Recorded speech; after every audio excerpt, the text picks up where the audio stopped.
Hello students, अगर आप class 10th में हो और यूपी बोर्ड एग्जाम 2025 की तैयारी कर रहे हो तो ये वीडियो आप सभी लोगों के लिए बहुत ही ज़्यादा इंपॉर्टेंट है। ठीक है, जैसे कि आप सभी लोग देख सकते हो कि यहाँ पर आप लोगों के लिए मैं 2025 बोर्ड एग्जाम का पेपर लेकर के आया हूँ, जो कि एग्जाम की दृष्टि से एकदम वायरल पेपर है। ठीक है, अब देखिए इसका कोड देख लीजिए, 801 सीसी कोड है इसका, और इसी तरीके का आपके बोर्ड परीक्षा में एकदम हूबहू ऐसा क्वेश्चन आप पेपर आपके एग्जाम में आएगा। ठीक है, इसके जो भी क्वेश्चन है उन सभी क्वेश्चन को आपको बहुत ही अच्छे से नोट करना है और इसका फुल सॉल्यूशन मैं आप लोगों को कराने वाला हूं। तो पूरा पेपर अगर आप अच्छे से देख लेंगे तो यहां से देखिए आप सभी लोगों के 70 आउट ऑफ 70 यानी 70 में 70 पूरे नंबर फिक्स हो जाएंगे। ठीक है, यानी 70 नंबर का पेपर होता है और 70 नंबर में कहाँ कौन सा क्वेश्चन आता है वो भी जानकारी होगी।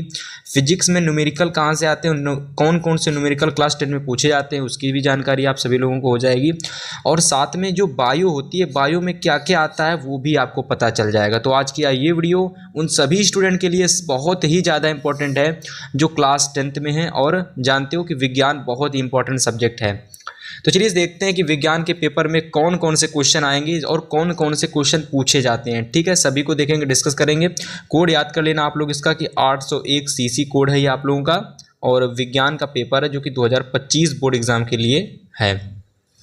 शुरुआत के जो 15 मिनट होते हैं, 3 घंटे 15 मिनट का जो पेपर होता है आप लोगों का, ये 70 अंक इसका पूर्णांक होता है। और शुरुआत के जो 15 मिनट होते हैं इसमें परीक्षार्थियों को प्रश्न पत्र पढ़ने के लिए निर्धारित किया जाता है। ठीक है, मतलब कि क्या होता है कि जो शुरुआत के जो 15 मिनट होते हैं इसमें आपको अच्छे से पेपर को पढ़ना है। ठीक है, कि पेपर में क्या क्या कौन कौन सा प्रश्न आया है और कौन सा ऐसा प्रश्न है जो हमको नहीं आता है और ऐसा कौन सा प्रश्न है जिस पर हमें समय ज़्यादा देना है। ठीक है, कौन से न्यूमेरिकल्स आए हैं, तो सारी चीज़ें आपको शुरुआत के 15 मिनट में करनी है। ठीक है, तो देखिए यहाँ पर कुछ चीज़ें दे दी गई हैं, जैसे कि सभी प्रश्नों को करना अनिवार्य है। दूसरा दे रखा है कि प्रश्न पत्र 2 खंड, खंड आ और खंड बा में विभाजित है। ठीक है, सबसे पहले खंड आ में जो बहुविकल्पीय प्रश्न पूछे जाते हैं, ठीक है, जिसको आप लोग नीले अथवा काले बॉल पॉइंट से आपको क्या करना होता है, आपको OMR शीट में गोला करना होता है कुछ इस तरीके से। ठीक है, जो भी सही होगा उसको इस तरीके से आपको गोला करना होता है। ठीक है, तो भाई इस तरीके से चीज़ें होती हैं। और यहाँ पर आप लोग देख सकते हो दूसरा पॉइंट एक इंपॉर्टेंट है कि खंडबा जो है 50 अंक के इसमें वर्णात्मक पूछे जाते हैं। खंडबा के सभी प्रश्नों के साथ उनके जो अंक हैं, जितने नंबर का प्रश्न है उसके साथ अंकित होते हैं। प्रथम प्रश्न से करते जाइए और अंतिम प्रश्न तक क्वेश्चन को करते रहिए। ठीक है, तो ये कुछ चीज़ें हैं जो आपको इस पेपर में दी गई हैं। तो चलिए अब हम बात करते हैं कि कौन कौन से इस पेपर में इंपॉर्टेंट क्वेश्चन है जो आपको एग्जाम के लिए तैयार करने हैं। तो देखिए सबसे पहले यहाँ पर जो आपका खंड आ आता है, ठीक, खंड आ आता है और खंड आ में आप सभी लोगों के बहुविकल्पीय प्रश्न पूछे जाते हैं, जिनको हम लोग वस्तुनिष्ठ प्रश्न बोलते हैं। क्या बोलते हैं? वस्तुनिष्ठ प्रश्न। तो सबसे पहला प्रश्न है स्टूडेंट कि अम्लीय विलयन का pH मान कितना होता है। ठीक है, तो बहुत आसान क्वेश्चन है, सभी लोगों को इस प्रश्न का आंसर पता होना चाहिए कि जो अम्लीय विलयन होता है इसका pH मान कितना होता है। तो अम्लीय विलयन का जो pH मान होता है वो 7 से कम होता है। ठीक है, 7 से क्या होता है, कम होता है। और जो क्षारीय विलयन का pH मान होता है वो क्या होता है, वो 7 से यानी 7 से कैसा होता है, 7 से वो अधिक होता है। तो ठीक है, अगर आपसे किसी ने पूछ दिया या फिर क्वेश्चन ऐसे भी आ सकता है कि जो क्षारीय विलयन होता है उसका pH मान कौन सा होता है, तो उसका जो pH मान होता है वो 7 से अधिक होता है। अम्लीय विलयन का 7 से कम होता है, तो इसको नोट कर लीजिए। नेक्स्ट क्वेश्चन है कि लेड नाइट्रेट, ये लीड नहीं है, यहाँ आप सभी लोगों का लेड हो जाएगा। क्या हो जाएगा? लेड। तो जो आप लोगों का लेड नाइट्रेट होता है इसका रासायनिक सूत्र क्या होता है, तो रासायनिक फॉर्मूले की अगर हम बात करें तो लेड से हो जाता है आप लोगों का Pb, और NO3 जो होता है वो नाइट्रेट के लिए होता है, और इस पूरे के अंदर आता है होल ट्वाइस। तो PbNO3 का होल ट्वाइस ये दे रखा है आप सभी लोगों को, तो ये इसका राइट हो जाएगा। ठीक है, चलिए प्रश्न नंबर तीसरा दे रखा है कि निम्न में से कौन सा प्रबल क्षारक है। तो प्रबल क्षारक पूछ रहा है कौन सा है। सबसे पहला दे रखा है CaOH का होल ट्वाइस यानी कि कैल्शियम हाइड्रोक्साइड। दूसरा दे रखा है KOH यानी पोटेशियम हाइड्रोक्साइड। चौथा ऑप्शन नंबर सी दे रखा है मैग्नीशियम हाइड्रोक्साइड यानी MgOH का होल ट्वाइस। और लास्ट दे रखा है नाइट्रस ऑक्साइड यानी NH4OH। तो अब यहाँ पर आपको ये बताना है कि इसमें से प्रबल क्षारक कौन सा है। तो देखिए सबसे प्रबल क्षारक आपका हो जाता है KOH, इसको टिक लगा लेंगे। ठीक है, ऑप्शन नंबर 4 दे रखा है कि जल को जीवाणु रहित करने में उपयोगी पदार्थ कौन सा है। तो जल को जीवाणु रहित बनाने के लिए आप लोगों का जो उपयोगी पदार्थ होता है वो ब्लीचिंग पाउडर होता है। ठीक है, इसको नोट कर लीजिए, क्योंकि देखिए ब्लीचिंग पाउडर जो होता है इसका उपयोग क्या किया जाता है, स्विमिंग पूल में डाल दिया जाता है ब्लीचिंग पाउडर को और सारा पानी साफ सुथरा हो जाता है, ठीक है। और पानी को, स्विमिंग पूल के पानी को बदला नहीं जाता है, केवल ब्लीचिंग पाउडर डाल देते हैं और उसी से पानी क्या होता है, जीवाणु रहित बना रहता है, ठीक है। तो ये चीज़ आपको याद रखनी पड़ेगी। क्वेश्चन नंबर 5 है कि निम्न में से कौन सी धातु अम्ल से हाइड्रोजन विस्थापित नहीं करती है, ठीक है। बहुत ही इंपॉर्टेंट क्वेश्चन है कि ऐसी कौन सी धातु है जो अम्ल से, यानी कि जो अम्ल से क्रिया करने के बाद हाइड्रोजन विस्थापित नहीं कर पाती है। तो इसके लिए आप सभी लोगों को सक्रियता श्रेणी पढ़नी पड़ेगी। क्या पढ़नी पड़ेगी, सक्रियता श्रेणी। और सक्रियता श्रेणी के अनुसार जो राइट ऑप्शन आप सभी लोगों का हो जाएगा वो कॉपर हो जाएगा। कॉपर इसलिए हो जाएगा क्योंकि जो कॉपर होता है ये हाइड्रोजन से नीचे आता है। क्या होता है, हाइड्रोजन से नीचे आता है। इसी वजह से कॉपर जो होता है वो क्या होता है कि हाइड्रोजन को अम्ल से विस्थापित नहीं कर पाता है, ठीक है। इतने 5 क्वेश्चन कंप्लीट हो गए और पांचों के पांचों मोस्ट इंपॉर्टेंट क्वेश्चन हैं। और जितने भी प्रश्न हैं इस सेट के सभी को नोट कर लीजिए, 100% ये पेपर आपके एग्जाम में आएगा। चलिए अब हम बात करते हैं आगे के क्वेश्चन की। चलिए अब हम बात करते हैं क्वेश्चन नंबर 6 की। तो 6 नंबर क्वेश्चन कह रहा है कि निम्नलिखित में से कौन सी धातु, ठीक है, कौन सी ऐसी धातु होती है जो समान ताप पर जल से क्रिया करती है, ठीक है। मतलब कि ताप समान है, ठीक है, मतलब कि टेम्परेचर एकदम इक्वल है, कोई ना बढ़ाया है ना घटाया है। और उसी ताप पर वो जो धातु होती है वो किससे क्रिया कर लेती है, मतलब समान ताप पर धातु जल से क्रिया कर लेती है। किससे, जल से। तो वो आप लोगों की केवल एक ही धातु होती है, सोडियम। और यहाँ पर सोडियम के साथ कैल्शियम है, तो आप लोग इसी को टिक लगा लोगे, ठीक है, इसी को टिक लगा लोगे, ये पूरा सही हो जाएगा आप सभी लोगों का, ठीक है। चलिए क्वेश्चन नंबर 7 कि प्रोपेनॉल में क्रियात्मक समूह है। तो सबसे पहले देखिए यहाँ पर प्रोपेनॉल क्या दे रखा है, प्रोपेनॉल। तो मतलब यहाँ पर कौन सा उपसर्ग क्रियात्मक समूह में आ रहा है, ऑल आ रहा है। कौन सा आ रहा है, ऑल आ रहा है। तो आप सभी लोगों ने एथिल अल्कोहल, एथेनॉल, प्रोपेनॉल ये सारी चीज़ें पढ़ी होती हैं। तो उसमें जो लास्ट में जुड़कर आता है वो आपको आता है ऑल। और ऑल के लिए हम लोग क्या प्रयोग करते हैं, ऑल के लिए जो चीज़ प्रयोग करते हैं वो आप लोगों की होती है ये सिंगल बॉन्ड में OH। क्या होता है, सिंगल बॉन्ड में OH। ये इसका राइट ऑप्शन हो जाता है। अब हम बात करते हैं क्वेश्चन नंबर 8 की। तो 8 नंबर क्वेश्चन है कि इथेनोइक, इसको हम लोग बोलते हैं एथेनोइक, ये आपका एथेनोइक हो जाएगा, ठीक है। तो एथेनोइक अम्ल का सूत्र क्या होता है, इस पर मैं लिख देता हूँ आप लोगों के लिए कि जो एथेनोइक होता है, ठीक है, क्या होता है, एथेनोइक। तो एथेनोइक जो अम्ल होता है, ठीक है, एथेनोइक अम्ल के लिए कौन सा राइट ऑप्शन हो जाएगा। तो देखिए राइट ऑप्शन आप सभी लोगों का ऑप्शन नंबर डी हो जाएगा, यानी CH3COOH, ये इसका राइट ऑप्शन आप लोगों का हो जाएगा। ओके, समझ में आ गया। चलिए क्वेश्चन नंबर 9 कह रहा है कि एल्कीन है। तो एल्कीन इसमें से आप सभी लोगों का कौन सा होता है, एल्कीन का मतलब समझ रहे हो, जिसमें से कार्बन और कार्बन और कार्बन के बीच में कैसी बॉन्डिंग हो। एल्कीन में सिंगल होती है, एल्कीन में डबल बॉन्डिंग होती है। कैसी बॉन्डिंग होती है, डबल बॉन्डिंग होती है। अब डबल बॉन्डिंग होगी तो अगर कार्बन 2 हैं तो आपके हाइड्रोजन 4 होंगे, कार्बन 3 है तो हाइड्रोजन कितने होंगे, 6 होंगे। तो ऐसे कहाँ पर डबल दिख रहा है, तो देखो पहले ऑप्शन में दिख रहा है 3 कार्बन 6 हाइड्रोजन, तो यही इसका राइट ऑप्शन हो जाएगा।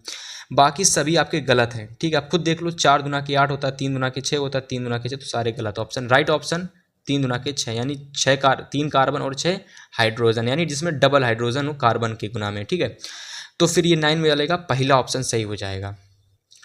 अब हम बात करते हैं 10 नंबर प्रश्न की कि नियॉन है। तो आप सभी लोगों को बताना है कि नियॉन क्या है। नियॉन एक क्षार धातु है कि उपधातु है कि अक्रिय गैस है कि संक्रमण तत्व। तो बहुत ही इंपॉर्टेंट क्वेश्चन है। तो नियॉन आप सभी लोगों का एक अक्रिय गैस है। कैसा गैस है, अक्रिय गैस है, याद कर लो, बहुत इंपॉर्टेंट क्वेश्चन है।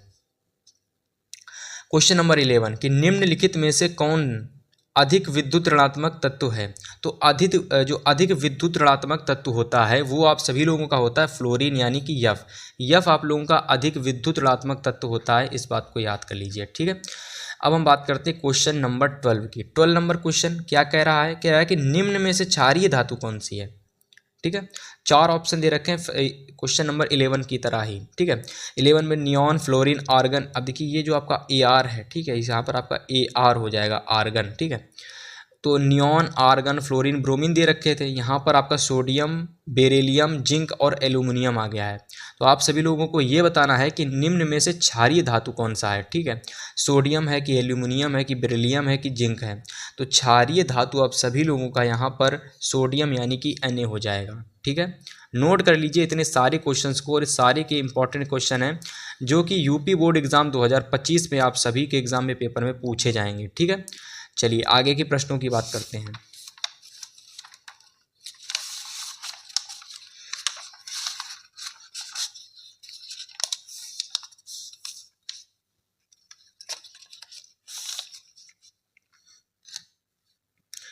प्रश्न नंबर 13, क्वेश्चन नंबर 13 हमसे कह रहा है कि जो एसिटिक अम्ल है, ये जो हमारा एसिटिक अम्ल है इसमें अम्लीय है, यानी जो एसिटिक अम्ल की अगर मैं फार्मूले की बात करूं तो सभी लोगों को एसिटिक अम्ल का फार्मूला भी पता होना चाहिए।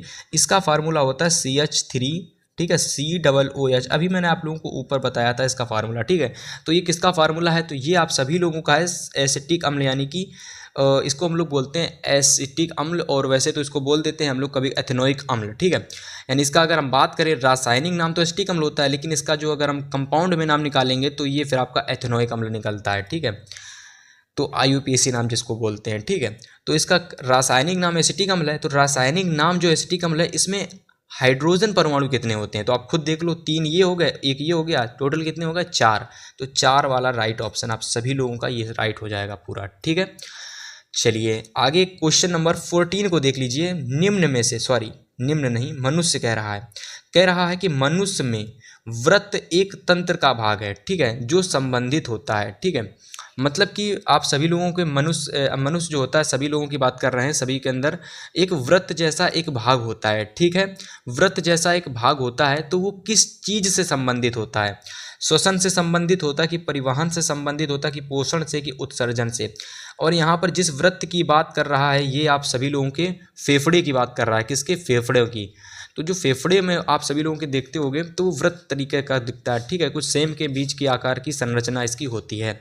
तो वो जो संरचना होती है वो किस चीज़ में काम आती है, तो वो सभी लोगों को याद रखना है कि ये परिवहन में काम आती है। किस चीज़ में, परिवहन में। तो इसको याद कर लीजिए, बहुत इंपॉर्टेंट क्वेश्चन है, ठीक है। चलिए 14 नंबर प्रश्न हो चुके हैं कंप्लीट, 14 तक। 15 देखिए कि कह रहा है कि जठर ग्रंथियां उपस्थित होती हैं। तो जठर ग्रंथियां कहाँ उपस्थित होती हैं, तो जठर ग्रंथियां आप सभी लोगों की आमाशय में उपस्थित होती हैं, इसको नोट कर लीजिए। 16 नंबर क्वेश्चन है कि मनुष्यों में गुणसूत्रों की संख्या कितनी होती है, तो मनुष्य होते हैं उनमें टोटल गुणसूत्रों की जो संख्या होती है, टोटल, ठीक है, ओडोसोम अगर हटा लें तो टोटल मतलब कि सबको जोड़े तो वो होती है 46, ठीक है, वो होती है 46। टोटल की बात कर रहा है तो मनुष्य में गुणसूत्रों की संख्या कितनी होती है, केवल ऐसा प्रश्न आ जाए तो वहां पर आप 46 लगाएंगे, ठीक है, समझ में आ गया। चलिए क्वेश्चन नंबर 17 देख लीजिए। कह रहा है कि एक श्वेत प्रकाश किरण है जब किसी कांच के त्रिकोणीय प्रिज्म से गुजरता है। मतलब कि क्या है, बहुत आसान, कि किसी हम लोग मतलब कि सूर्य के किसी प्रकाश को लेते हैं, ठीक है, हमने सूर्य के किसी प्रकाश को लिया, उसको प्रिज्म से होकर गुजारते हैं, ठीक है। तो भैया उसमें क्या होता है कि कुछ रंग होते हैं, अलग अलग प्रकार के रंग दिखाई पड़ते हैं, ठीक है, 7 रंग दिखाई पड़ते हैं टोटल। उन 7 रंगों में सबसे अधिक जो रंग होता है वो कौन सा विचलित होता है, ठीक है। बहुत सारे होते हैं, लाल होता है, पीला होता है, हरा होता है, नारंगी होता है, ठीक है, बैंगनी होता है, ठीक है, बहुत सारे रंग होते हैं, 7 होते हैं टोटल, ठीक है। उनमें से जो सबसे अधिक जो रंग विचलित होता है वो आप सभी लोगों का होता है बैगनी। कौन सा होता है, बैगनी। और जो सबसे कम होता है वो होता है लाल, ठीक है, इस बात को याद कर लेना। अब हम बात करते हैं 18 नंबर क्वेश्चन की, कि स्वस्थ आंखों के लिए जो सबसे स्पष्ट दृष्टि की न्यूनतम होती है, मतलब कि सबसे छोटी, मतलब कि छोटी से छोटी वस्तुओं को हम पढ़ लें, ठीक है, मतलब अगर कोई व्यक्ति है, ठीक है, वो न्यूनतम कितनी दूरी तक वस्तुओं को पढ़ सकता है, तो वो आप सभी लोगों का 25 सेंटीमीटर पर। इससे अगर पास में होगा तो उसे धुंधला दिखा, मतलब कि थोड़ी सी आंखें दर्द होने लगेंगी या तो उसे समझ में नहीं आएगा। तो स्वस्थ आंखों के लिए स्पष्ट दृष्टि की न्यूनतम दूरी 25 सेंटीमीटर पर होती है। बहुत ही इंपॉर्टेंट क्वेश्चन है, और इन सभी प्रश्नों को अगर आप अच्छे से तैयार कर लोगे तो 20 में 20 नंबर आप लोग बहुविकल्पी के केवल इसी तरीके के वीडियो को देख कर आपके आ जाएंगे, ठीक है। आपको अलग से क्वेश्चन बैंक या बुक से तैयार करने की ज़रूरत भी नहीं पड़ेगी। प्रश्न नंबर 19 कि ओम के नियम के अनुसार, यानी जो ओम के नियम के अनुसार, यानी ओम का नियम सभी लोग जानते हो, ठीक है, कि किसी चालक तार के अगर हम लोग उसकी अवस्था में, ठीक है, लंबाई चौड़ाई में परिवर्तन ना करें, ठीक है, तो आप सभी लोगों को पता होगा ओम का नियम क्या होता है। तो उसमें जो विभवांतर और धारा के बीच में एक ग्राफ बनता है वो किस प्रकार की रेखा होती है, तो आप सभी लोगों को पता होता है कि ये एक सरल रेखा होती है। कैसी रेखा होती है, सरल, कहीं ना टेढ़ी मेढ़ी कहीं नहीं होती, एकदम सीधी सरल रेखा होती है, ठीक है। तो ओम के नियम के अनुसार विभवांतर तथा धारा के बीच बनने वाले में ग्राफ में क्या होता है, ऑप्शन देख लेते हो यहाँ पर। ऑप्शन आप सभी लोगों के दे रखे हैं, ऑप्शन आप सभी लोगों के यहाँ दे रखे हैं, सरल रेखा, वृत्त दे रखा है कि अर्धवृत्त दे रखा है कि लगातार दिशा बदलती रहती है, ठीक है। तो राइट ऑप्शन आप सभी लोगों का हो जाएगा सरल रेखा, यानी कि जो रेखा होती है वो सरल बनती है। क्वेश्चन नंबर 20 की 1 किलोवाट घंटा में जो 1 किलोवाट घंटा होता है इसमें जो जूलों की जो संख्या होती है वो कितनी होती है? तो देखिए 3.6 इंटू 10 की घात 6, 3.6 इंटू 10 की घात 6 यानी कि 3.6 इंटू 10⁶ जूल जो होती है, 6 जूल, ये क्या होती है? 1 किलोवाट घंटा में जूलों की संख्या इतनी होती है। ठीक है, तो इसको याद कर लीजिए, बहुत ही ज़्यादा इंपॉर्टेंट क्वेश्चन था। तो फाइनली इस तरीके से आप लोग देख सकते हो कि 20 के 20 महत्वपूर्ण बहुविकल्पीय प्रश्न आप लोगों के कंप्लीट हो चुके हैं। और बस इतने प्रश्नों को तैयार कर लीजिए इस पेपर के, और सभी को नोट कर लीजिए और आज के आज ही रिवाइज कर लेना। ठीक है, बहुत इंपॉर्टेंट पेपर है, हो सकता हो कि आपके एग्जाम में यही सारे क्वेश्चन एग्जाम में पूछ लिए जाएँ। ठीक है, तो इन सभी प्रश्नों को अच्छे से तैयार कर लीजिए। अब चलिए हम बात करते हैं आगे आने वाले प्रश्नों की, जैसे कि खंड बा के वर्णात्मक प्रश्नों की। ठीक है, तो जो वर्णात्मक जो प्रश्न होते हैं आप सभी लोगों के, कैसे कौन से प्रश्न? वर्णात्मक प्रश्न। इसमें क्या होता है कि भाई इसमें 50 अंक के प्रश्न पूछे जाते हैं। कितने? 50 अंक के। और ये जो 50 अंक के जो प्रश्न होते हैं मेरे भाई, इसमें क्या होता है कि न्यूमेरिकल भी आते हैं, बायोलॉजी के क्वेश्चन भी आते हैं और केमिस्ट्री के भी क्वेश्चन आते हैं। तो इसी वजह से यहाँ पर इन प्रश्नों को समझना बहुत ज़रूरी है कि कहाँ से कौन से चैप्टर से कौन सा क्वेश्चन पूछा जा रहा है, कहाँ से कौन सा न्यूमेरिकल आ रहा है, 4 नंबर में कौन सा आ रहा है, 6 नंबर में कौन सा आ रहा है। ठीक है, ये सारी चीज़ें आपको पेपर में देखनी है। ठीक है, क्वेश्चन पेपर को रटना नहीं है, ये सारी चीज़ें आपको एनालाइज करनी है। तो चलिए आइए देखते हैं। तो सबसे पहला यहाँ पर देखिए, सबसे पहला क्वेश्चन आप सभी लोगों का दे रखा है यहाँ पर 4 नंबर का, और ये फिजिक्स सबसे पहले मैंने यहाँ पर फिजिक्स दे रखी है। ठीक है, तो खंड का में सबसे पहले आपकी फिजिक्स दे रखी है, क्योंकि न्यूमेरिकल आ गया तो फिजिक्स है। अब आइए जो देखते हैं कि कौन सा न्यूमेरिकल है ये। ठीक है, तो चलिए देखते हैं। तो सबसे पहले देखिए यहाँ पर दे रखा है कि एक अवतल दर्पण की वक्रता त्रिज्या 40 सेंटीमीटर है। ठीक है, एक अवतल दर्पण है जिसकी वक्रता त्रिज्या 40 सेंटीमीटर है। 4 सेंटीमीटर लंबी वस्तु, 4 सेंटीमीटर लंबी एक वस्तु है जो कि 30 सेंटीमीटर दूरी पर रखी हुई है। तो आप लोगों को प्रतिबिंब की स्थिति व लंबाई ज्ञात करनी है, और अगर आप ज्ञात कर लोगे मेरे भाई तो 4 नंबर आपको इस क्वेश्चन से मिल जाएंगे। ठीक है, कोई डाउट, कोई तकलीफ, कोई समस्या, कोई दिक्कत नहीं। अब आप ये कहेंगे कि सर जी, कि भैया जी आप हमको इसका सोल्यूशन बताइए, तो टेंशन मत लीजिए, मैं आपको इसका सोल्यूशन भी बताऊंगा। लेकिन अगर यहाँ बताऊंगा तो ये वीडियो कम से कम 3 से 4 घंटे की हो जाएगी, क्योंकि सारे प्रश्नों को बताना पड़ेगा। ठीक है, तो इस वजह से यहाँ पर जो जो प्रश्न मैं आपको बता रहा हूँ उन सभी प्रश्नों के आगे मैं इंपॉर्टेंट, वेरी इंपॉर्टेंट लिख दूंगा। आप उन प्रश्नों को जा करके कहीं से भी किसी भी प्लेटफॉर्म पर के सर्च करके देख लेना। ठीक है, अदरवाइज अगर आप इन प्रश्नों को स्वयं से लगाने का प्रयास करोगे तो भी लग जाएगा। क्वेश्चन बैंक में भी आपको क्वेश्चन मिल जाएंगे और बुक में भी आपको ये क्वेश्चन मिल जाएंगे, तो वहाँ से आपको इनको तैयार कर लेना है। ठीक है, यहाँ पर केवल आपको ये देखना है कि इंपॉर्टेंट प्रश्न है, बस इतना उठाना है, बस उठाना है इन प्रश्नों को। यहाँ से कौन कौन से हम प्रश्न बता रहे हैं बस उठाते जाइए और स्वयं से हल करते जाइए। सेकंड नोट कर लो, दूरदृष्टि दोष क्या है? इसके दूर करने के लिए, यानी इसे दूर करने के लिए किस प्रकार के लेंस का उपयोग करना होता है, यानी दूरदृष्टि दोष को क्या होता है ये बता दीजिए, और दूरदृष्टि दोष को हम लोग किस प्रकार से भगा सकते हैं अपनी आंखों से, उसका कारण यहाँ पर लिख दीजिए, और इसमें कौन सा लेंस का प्रयोग करेंगे वो भी लिख दीजिए। तो 4 नंबर आपको यहाँ पर इसका मिल जाएगा। अब तीसरा नंबर क्वेश्चन है, 4 नंबर में अथवा आ गया, तो इसका मतलब यहाँ पर हमको 2 प्रश्न है, दोनों में से कोई एक करना पड़ेगा। तो देखो दे रखा है कि 100 वाट और 200 वोल्ट, यानी 100 वाट है और 200 वोल्टेज है कि एक बल्ब को 220 वोल्ट की विद्युत, एक मिनट रुको। ठीक है, ये थोड़ा सा न्यूमेरिकल गड़बड़ लग रहा है मुझे। ठीक है, यहाँ पर देखो दे रखा है 100 वाट और 200 वोल्ट की एक बल्ब को 220 वोल्ट की विद्युत मेंस से जोड़ा जाता है ना। तो बल्ब का प्रतिरोध तथा उसमें बहने वाली धारा ज्ञात कीजिए।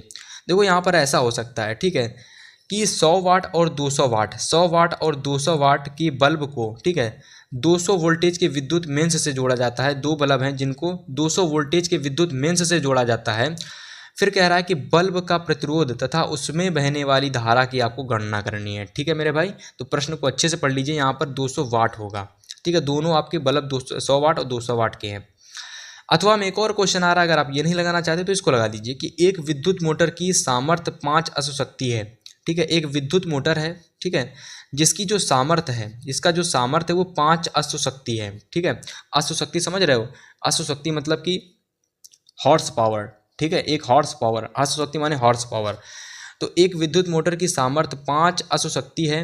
इसे प्रतिदिन 5 घंटे की दर से 1 सप्ताह तक प्रयोग में लाने पर कितने कितनी विद्युत ऊर्जा प्रयोग होगी।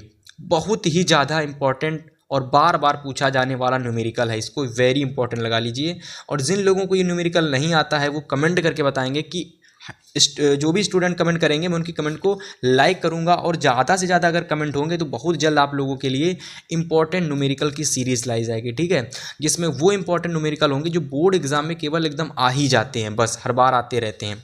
बस कमेंट कर दीजिए, आप लोगों के लिए वीडियो आएगी, ठीक है, कमेंट करिए और इस पर अच्छा खासा रिस्पॉन्स दीजिए, क्योंकि पेपर वाली वीडियो होती है, समय लगता बनाने में। अब देखिए 6 नंबर वाले क्वेश्चन यहाँ से शुरू होते हैं। कैसे? 6 नंबर वाले क्वेश्चन। तो फिजिक्स का पहला 6 नंबर क्वेश्चन है, किसी चालक का प्रतिरोध किन किन कारकों पर निर्भर करता है। तो बहुत आसान क्वेश्चन है यार, बहुत जल्दी याद हो जाता है ये वाला प्रश्न तो, ठीक है। 3 से 4 कारणों पर निर्भर करता है, लंबाई, कोण पर निर्भर करता है, ठीक है, मोटाई पर निर्भर करता है। तो भाई बहुत इंपॉर्टेंट क्वेश्चन है और आसान भी है, तो इसको मैं वेरी इंपॉर्टेंट इसको भी लगा दे रहा हूँ, ठीक है, इसको भी तैयार कर लेना आप लोग।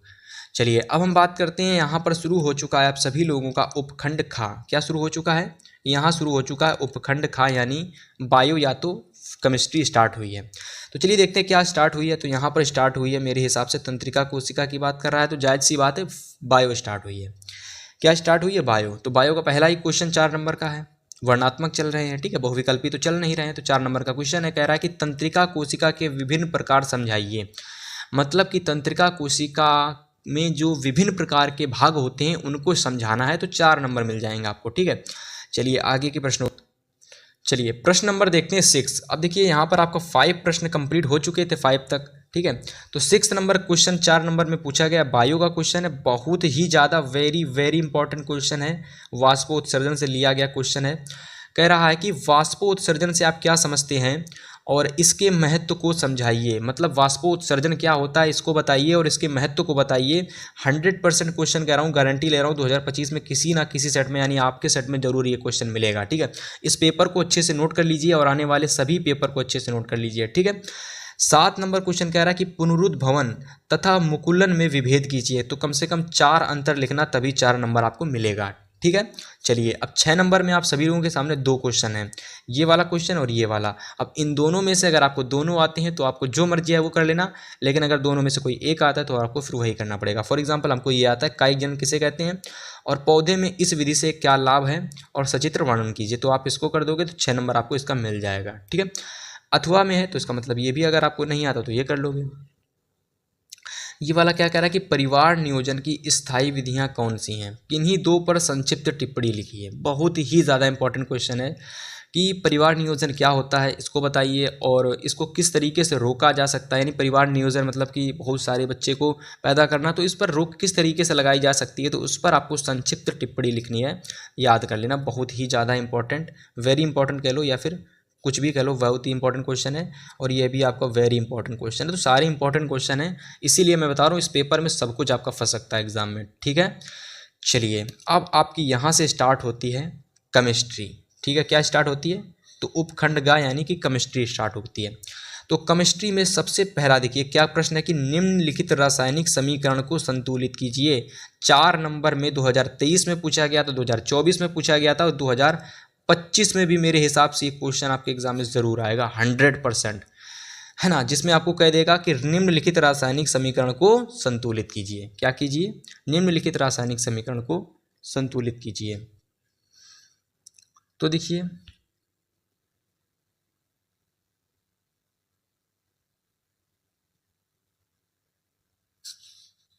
देखिए आप लोगों को यहाँ पर कुछ नहीं करना होता, सिंपल से क्वेश्चन होते हैं, जैसे कि पहला दे रखा है, दूसरा दे रखा है, तीसरा दे रखा है, चौथा दे रखा है, ठीक है। इसमें क्या करना होता है कि भाई सिंपल से जो भी प्रश्न होते हैं उनमें बैलेंस क्या नहीं होते, इनके अणु बैलेंस नहीं होते हैं, ठीक है। तो उनको बैलेंस करना पड़ता है, साथ ही साथ जो इनके नाम होते हैं वो भी लिखने पड़ते हैं। जैसे कि आपका ये क्या दे रखा है, ग्लूकोज दे रखा है, ठीक है। तो ग्लूकोज लिखोगे और ऑक्सीजन लिखोगे, ठीक है। क्रिया किससे करता है, बनता क्या, कार्बन डाइऑक्साइड बनती है और आपका जल बाहर निकलता है और ऊर्जा बाहर निकलती है, ठीक है। तो इसको संतुलित करोगे। फिर देखिए सोडियम यहाँ पर जैसे कि 1 दे रखा है, ठीक है। अब देखिए सोडियम 1 है जो कि C2H5OH, इसका मतलब क्या होता है, एथेनॉल होता है। ये एथेनॉल से क्रिया करता है और क्या बना लेता है, सोडियम एथॉक्साइड बना लेता है। तो इसी तरीके से सारे प्रश्न हैं, इसमें क्या होता है, संतुलित करना है, ठीक है। अब यहाँ पे देखिए मैग्नीज ऑक्साइड हाइड्रोक्लोरिक अम्ल से क्रिया कर रहा है, मैग्नीशियम क्लोराइड बना रहा है, H2O और Cl2 बाहर निकल रहा है, ठीक है।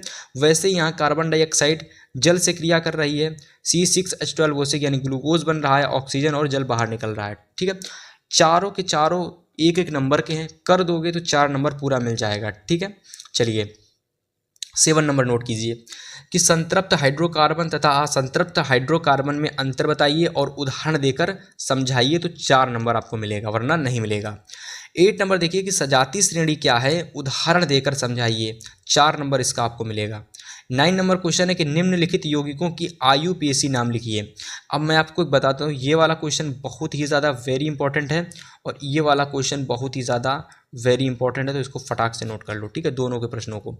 फिर आगे कह रहा है कि निम्नलिखित यौगिकों की IUPAC नाम लिखिए। ठीक है, तो मैं आपको एक बात बता दूं, IUPAC अलग अलग प्रकार के कोई भी पूछे जा सकते हैं। मैं ये नहीं कह रहा जो मैं आपको बताऊंगा वही आ जाएगा, लेकिन मैं ये कह रहा हूँ कि अगर आपने कमेंट किया कि सर इंपॉर्टेंट IUPAC पर वीडियो बनाइए, तो मैं आप लोगों के लिए बहुत जल्द ये वीडियो बनाऊँगा। ठीक है, चलिए अब हम बात करते हैं कौन कौन से इंपॉर्टेंट IUPAC। तो जैसा कि आप यहाँ देख सकते हो 2023, 2023, 2022, 2022, 2022, 2023, तो ये वो IUPAC हैं जो 2022, 2023, 2022, 2023 में पूछे गए हैं। ठीक है, तो आप सभी को देख सकते हो। ठीक है, आप सभी को देख सकते हो, इनको नोट कर सकते हो और नोट करने के बाद में इन सभी IUPAC को बोर्ड एग्जाम के लिए प्रिपेयर कर सकते हो। अब इनमें से कोई भी आपके एग्जाम में पूछा जा सकता है, तो मैं आपसे गारंटी ले रहा हूँ कि तुरंत तैयार कर लो, तुरंत नोट कर लो, तुरंत स्क्रीनशॉट ले लो। ठीक है, अब मेरे हिसाब से ये प्रश्न अगर आपको नहीं आता है, ठीक है, तो अथवा करके एक और प्रश्न आता है केमिस्ट्री के 6 नंबरों में, वो आप सभी का है कि मिसेल क्या है, इसकी यानी इसका साबुन की निर्मलीकरण प्रक्रिया में क्या महत्व है। ठीक है, अगर आप लोगों को ये IUPAC नहीं आते हैं तो अथवा में आप इस प्रश्न को हल कर सकते हो, हल करके आपको 6 नंबर पूरे मिल जाएंगे। तो फाइनली इस तरीके से आप सभी लोगों को मैंने इस वीडियो में इस पूरे पेपर का एनालिसिस कराया कि किस तरीके से आपको विज्ञान का पेपर अपने बोर्ड एग्जाम में आएगा, और सेट का कोड भी मैंने आपको बताया कि इस तरीके का कोड आपके एग्जाम में 100% पूछा जाएगा, और अगर आपने इसके इन प्रश्नों को लगा लिया तो मान के चलिए आपको 70 में 65 नंबर तो कहीं नहीं गए आपके। ठीक है, चैनल से जुड़े रहिए, 70 में 70 नंबर आपका हर एक सब्जेक्ट में आएगा।